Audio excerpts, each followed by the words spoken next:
This video is going to introduce you to nth roots and rational exponents.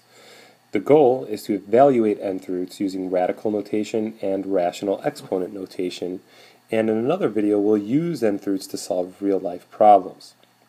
To introduce you to this new notation and these nth roots, I want to kind of start with something that we should all be a little bit familiar with, and I'm going to take a moment to list all of the integers, at least a few of them, starting with 1, and we're going to go just up to 7. So 1, 2, 3, 4, 5, 6, and 7. So if we start with those integers, you know the process of squaring. So if we list out all the squares, 1 squared becomes 1, 2 squared becomes 4, 3 squared is 9, 4 squared is 16, 5 squared 25, 6 squared is 36, and of course 7 squared is 49. Now the inverse process, taking those perfect squares and returning them to their roots, is square rooting. So if you apply, for instance, the square root of 49, you are going to get back to the original 7. Now what if, though, instead of squaring we cubed? So if I took the cube of each of those numbers, 1 to the third power would still be 1. However, 2 to the third power would be 2 times 2 times 2, which is 8. 3 to the third would be just really 3 times 3, which is your 9 here, and if we multiplied that 9 by another 3, we'd get 27. 4 to the third power would be that 16 times another 4. We would get 60. Oops. We would get 64. If we did 5 to the third, you'd get 125. If you did 6 to the third, that would be 216. If you did 7 to the third, I think you'd get 343. Now you may not be very familiar with these perfect cube numbers, but it would be helpful in this chapter if you became a little familiar with at least these. Now the inverse process of cubing, taking these perfect cubes back to their originals, is called cube rooting. So if you take the cube root of, for instance, 343, the way we write that is no longer with just the square root sign. It's going to have this little 3 in the corner, and what we call that, this is called an index of the radical. And what that index tells us is what root we're taking. So this is the index, and what that does is it tells the root we are taking. Now you're already familiar with the square root, and you'll notice when we took the square root, we don't have a little 2 there. You'll never see that little 2 there. It's implied. If you don't see an index on your radical, it's implied that it's a square root. And we can keep on going. If we take things to the fourth power, for instance, 1 to the fourth stays 1, but 2 to the fourth would be 8 times another 2, that'd be 16. 3 to the fourth, so if you multiply that 27 by another 3, I think you get 81. We really don't go much past that, to be honest with you, very often. So just to show you, for instance, if we wanted to do the inverse process of taking something to the fourth power and go back to the original, that would be taking a fourth root. And so, for instance, if I want to do the fourth root of 81, that would just be 3, because 3 to the fourth is 81. So we have these higher order roots in this section. One thing that I would like to also maybe talk about, if I can, over here, there's 2 ways of writing these higher order roots. Let's start with the one we're most familiar with, the square root. So for instance, if I have the square root of a number x, that's the same as raising x to the power of 1/2. Now we can prove that. Maybe we'll save that for in class. But it's quite interesting. You might not have realized this before today, but for instance, if you want to take the square root of 9, you don't have to actually use that notation. You could just put 9 to the 1/2. And just for giggles, if you don't believe me, go ahead and put that in your calculator and raise 9 to the 1/2 power. You could even use a decimal if you want, 9 to the 0.5 power. and you will get 3. If you want to take the cubed root of a number x, you can rewrite that using x to the 1/3 power. If I want to take the 4th root of a number x, I can write that as x to the power 1/4. In general, if I'm taking the nth root of a number, that would be the same as x to the power 1/n. So that number n, remember we called that our index? That same value will appear in the denominator of your exponent's fraction. That is also what is going to be your index. Now, the notation on the left over here, this is called radical notation because it involves the radical sign. That's called a radical sign, right? Now, on the other side over here, we're not using a radical sign anymore. We're using that exponent. This is called rational exponent notation. So that's what we're talking about. One of our goals here was to evaluate nth roots using radical notation. That would be using the actual kind of root sign. And then the other notation is that rational exponent, where you don't see that square root sign, but you're using these fractional exponents, right? They're rational numbers. So let's go on to the next slide and actually do some practice problems.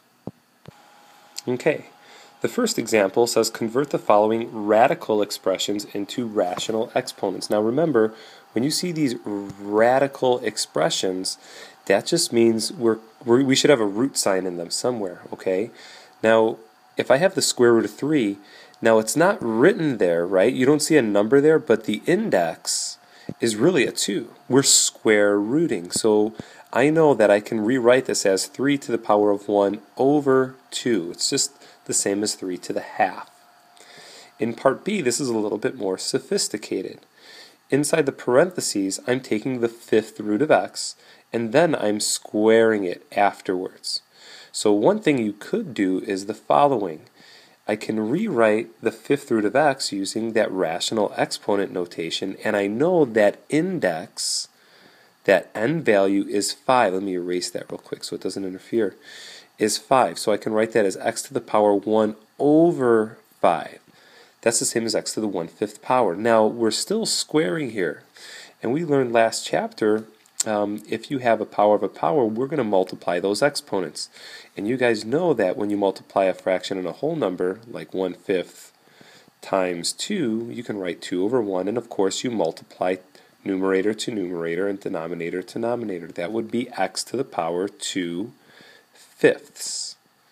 And that's how we can write that one as a rational exponent. The second example says convert the rational exponent to the radical notation.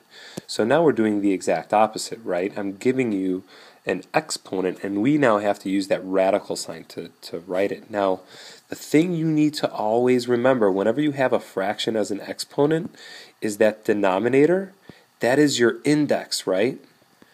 That is the number that should go in the little nook of the radical sign. That's what needs to go in that spot. Now, x to the 1/2 means the index is 2. So you might be thinking, okay, that's just going to be 2 radical x. But remember, you'll never ever write a 2 as an index. If you just write the square root of x, it's implied, it's understood that we're taking the second root, the square root. So I can actually just write it like that.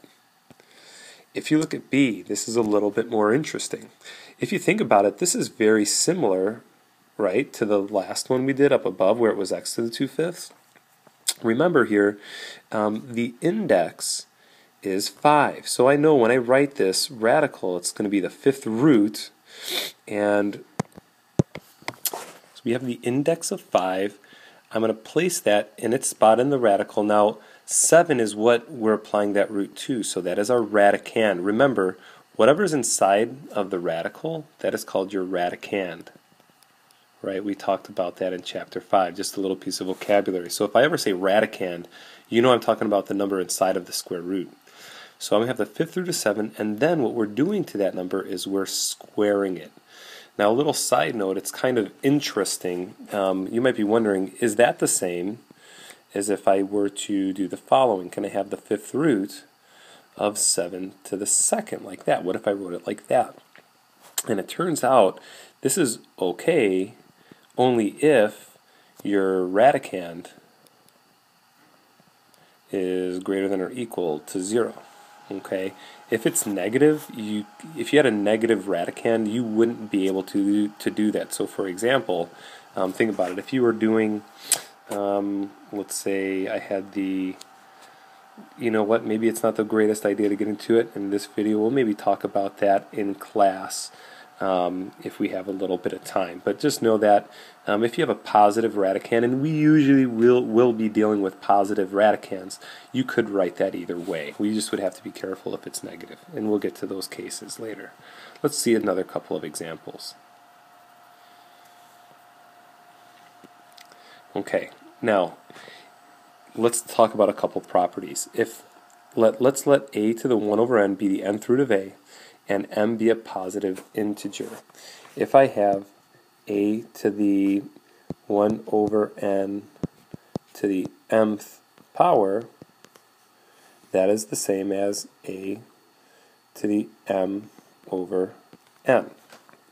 So we can separate the rational exponent where we can apply the root inside and then raise it to the power of the numerator.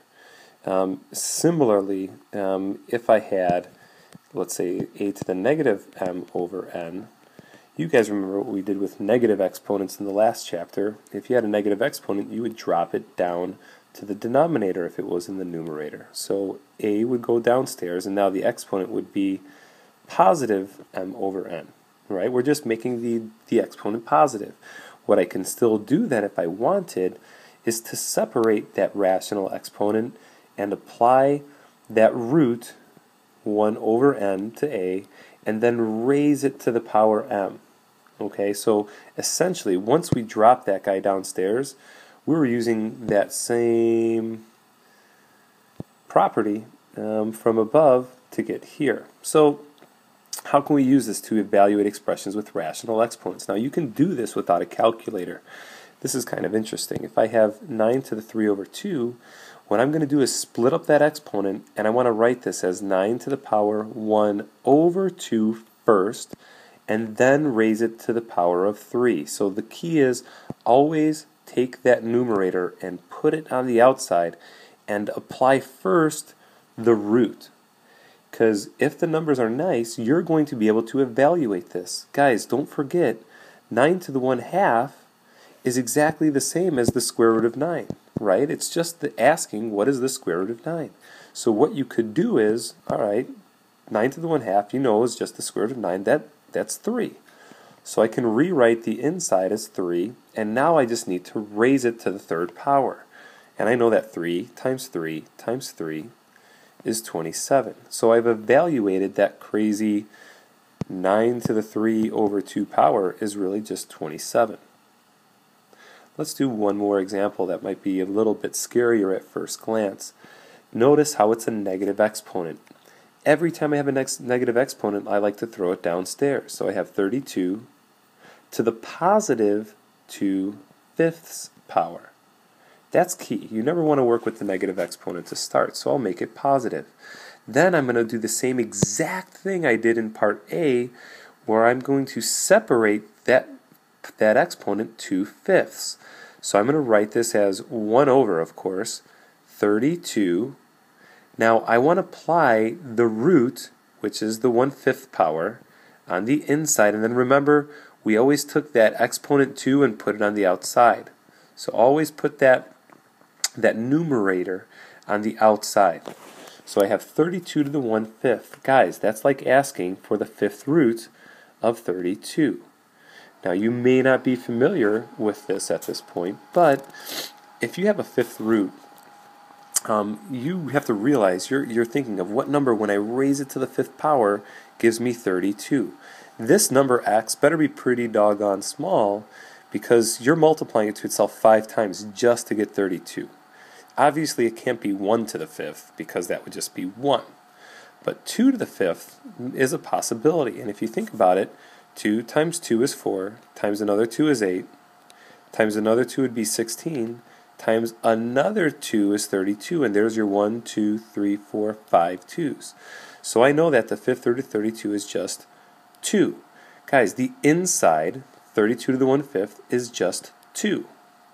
Now I need to square it. That's going to be 4.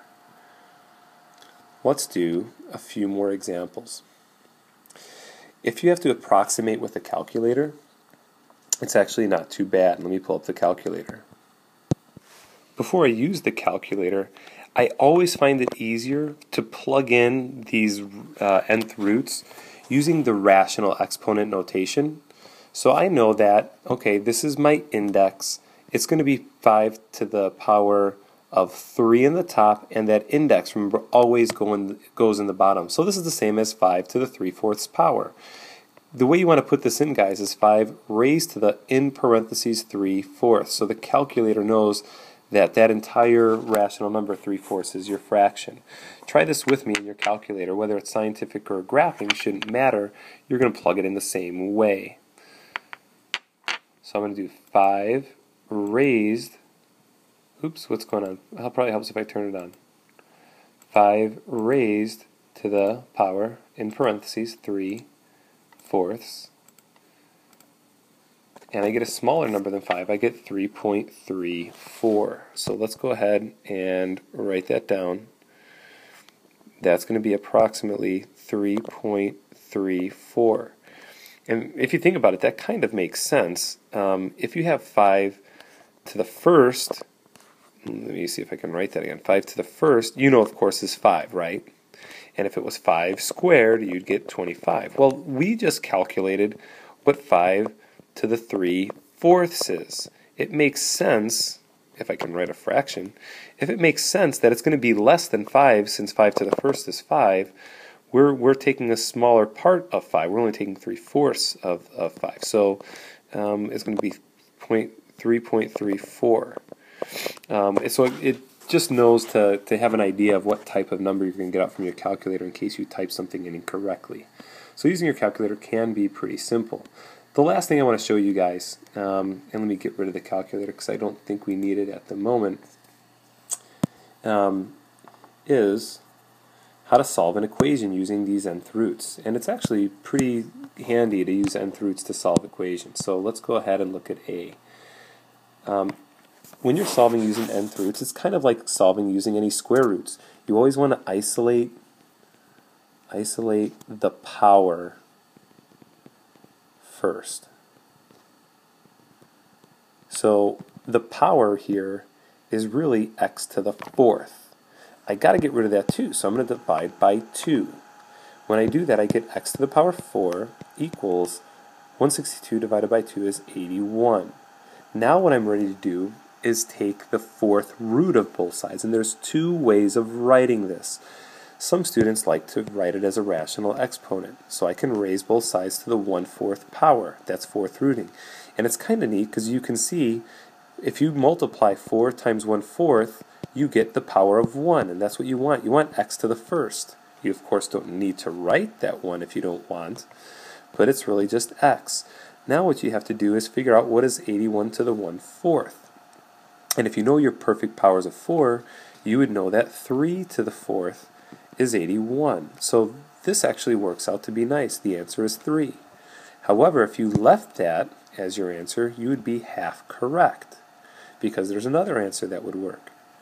If you think about it, what would happen if you took -3 to the power 4th? Or to the power 4, excuse me. Wouldn't that also turn out to be a positive number since we'd compare up those negatives? It would also be 81. So actually, I have to remember a plus or minus sign again, kind of like when we square rooted. The key is, guys, you always have to remember a plus or minus when taking an even root of both sides. So if it's a square root, yes. If it's a fourth root, yes. If it's a sixth root, yes. So what about if it's an odd root? Let's show you what happens in the next problem. If you take a look at B, my power is this binomial. It's being raised to the third. I have nothing to isolate. So all I need to do is take the cubed root. Instead of raising it to the 1/3 power, just to show you another notation you could use, I can take the cubed root like this. After all, it's the same thing, right? I'm using the index 3. If you take the cubed root of a power 3, in effect, these cancel and you end up with just x minus 2. The cubed root of 10, well, that's not so obvious. Because 10 is not a perfect cube of any number. Okay? When you take a cube root, you don't need a plus or minus sign, and maybe I'll show you another quick example why in a second, but to finish this particular problem, of course I would need to add 2 to both sides, right, to get x totally by itself. So I'd get x equals 2, and now I'm adding it to the cubed root of 10. If I wanted the approximate value, I could type that into my calculator and approximate. Now, just for giggles, so to prove that you don't need a plus or minus sign with the odd root, what if I had x cubed? Let's just make it nice. Let's make it x cubed was 27. Okay. If I wanted to solve that, I can cube root both sides like this. And I would get x equals the cubed root of 27, which hopefully you know is just the number 3. Now you might be thinking, well, what about negative 3? Would that work? Well, if you took negative 3 and raised that to the 3rd power, would you get 27? And the answer is no, because if you have an odd power of a negative, wouldn't it remain negative? You'd have negative 3 times a negative 3 times a negative 3, and these would make a positive 9, but times negative 3, you get negative 27 equals 27. So that doesn't work. So what's kind of nice is if you take an odd root, odd roots don't require plus or minus, and that's kind of nice. There's something else you'll find out that works out pretty sweet with odd roots, and we'll talk about that later. What I'd like you to do now, before I take up any more time in this video, is have you try your last slide, which is going to be your quiz. So please finish off by doing your best on the following self-quiz. You have a few problems. Please try your best and look back at the video if you are struggling. And so go ahead and get started, and we'll go over it in class. Good luck.